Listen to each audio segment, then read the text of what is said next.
Welcome to মিম আরো মাগো guys, বাদ দাও তোমরা।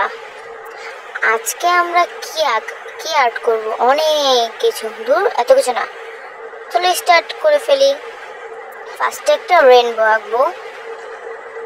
তো রেনবো অনেক সহজ, তো তোমরা এটাকে দেখো এবং এনজয় করো গানের সাথে। তার কয়েকটার মধ্যে আমি 2-3টা কথা বলেই দেন গান লাগিয়ে দেব। তো তোমরা দেখো ভিডিওটা রেনবো কীভাবে আঁকে। আর রেনবোটা বেশি একটা সুন্দর হয়নি, তো তোমরা এটাকে ইগনোর করো এবং এরকম করে তোমরা রেনবোর জীবনও বানিও না, কেননা এটা অনেক বাজে হয়েছে। তো তোমরা দেখো এবং এনজয় করো। এর মধ্যে কালার দেওয়া হবে, তো দেখো এবং এনজয় করো গানের সাথে।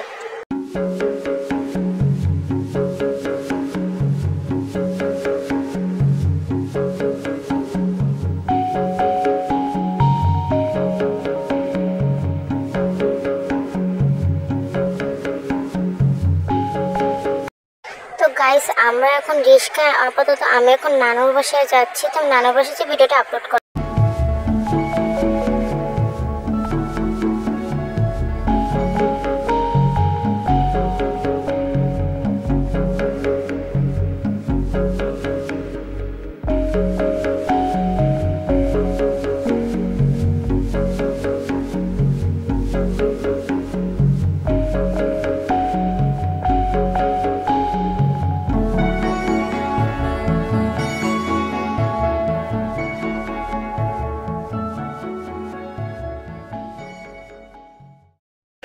তো এখন আমরা আঁকবো একটা, কি কয় ওটারে, ওই যে কি কয়, হ্যালো কিটি না, যাই হোক জানি না ওটা কি।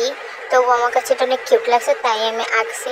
এটার নাম কি ভাই, তোমরা যারা যারা জানো প্লিজ কমেন্ট বক্সে জানা যেও, কারণ আমি এটা জানি না এটার নাম কি। ওটা কিটি না কি যেন বলে, আমি এটা শিওর না।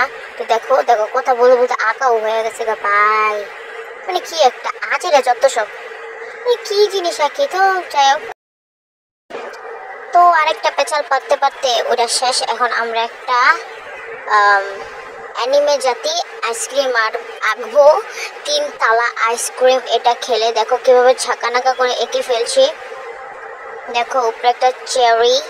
তো এগুলো দেখো কত সহজে আঁকা হয়েছে। এটা তো বড় ছোট বুইরা দামরা সবাই আঁকতে পারবে। দূর, আরে তোমরা আঁকার কাম আঁকো, বুইরা দামড়ি ছোট বড় মাঝখানে কি করো আঁকো, মেরেই তো মনে নাই। এখন একটা পকি, দেখো পকির মধ্যে আমরা একটা সুন্দর একটা গোলাপি ওলা রঙিত হয় না, হ্যাঁ।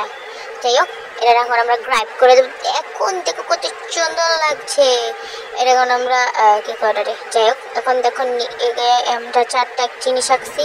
নিচে হলো তোমাদের জন্য, এই দেখো এখন ইন্ট্রো। এখন তোমাদের জন্য নিচে সাবস্ক্রাইব আছে। এই দেখো, এটা কিন্তু করতেই হবে, না হলে আমি ভিডিও আর আপলোডই দেবো না। আমার সাবস্ক্রাইবারই বাড়ে না গো, তোমরা কেন যেমন করো। যাই হোক, এখন এখানে বিরতি নিলাম। সবাই ভালো থাকবেন, সুস্থ থাকবেন, বাই বাই।